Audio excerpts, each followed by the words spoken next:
Сәлем қыздар, сіздерге бүгін тай еті, яғни мясо по-тайскийдің рецептімен бөлісемін. Ол үшін бізге алдымен осындай тауық еті, филесін алдым. Соны орташа осындай соломка етіп тураймыз. Одан кейін осылай тереңдеу ыдысқа салып, үстіне соя соус қосамыз. Дәміне қарай тұзын саламыз. Және де осындай итальянский травы дейді, неше түрлі дәмдеушілер қосылған. Мен соны қостым, сіздер қоспасаңыздар да болады. Әрі қарай жақсылап араластырып, бетін жауып, тоңазытқышқа кемінде жарты сағатқа қойып қоямыз. Одан да ұзақ ұстасаңыз да жақсы болады. Көкөністерімізді турай бастаймыз. Мен алдын ала аршып, тазалап, жуып қойдым. Пиязымызды осылай полукольцами дейді, осылай турап, ал сәбізімізді соломка ретінде турасаңыздар болады. Тәтті бұрышымызды және қиярымызды осылай видеодағындай етіп турадым.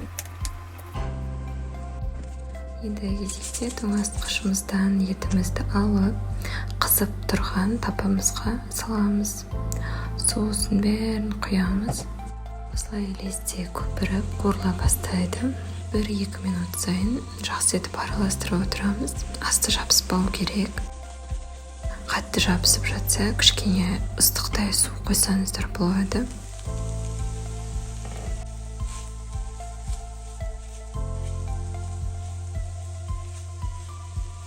Одан кейін пиязымызды сала бастаймыз. Оны да жақсылап араластырып, бір қуырып аламыз.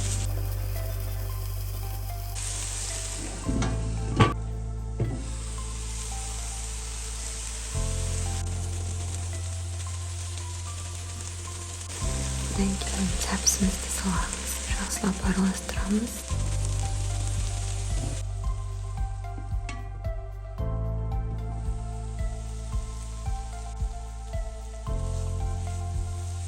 Әрі қарай ыстық суымызды құямыз. Кішкене ғана құйдым мен, жарты стақандай болып қалу керек.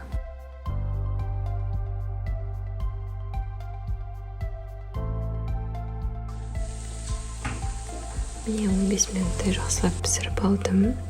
Енді тәтті бұрышымызды саламыз.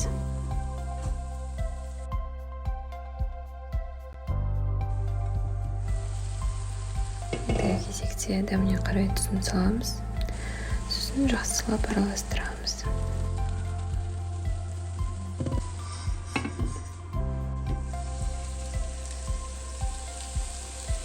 Бәрі жақсы піскеннен кейін қиярымызды саламыз да 1-2 минуттай қуырып аламыз. Одан кейін тапамыздың астын өшіріп, бетін жауып қоямыз. Қиярды көп пісірген жоқпын, себебі ол отта ұзақ ұстап қойсаңыздар езіліп кетеді.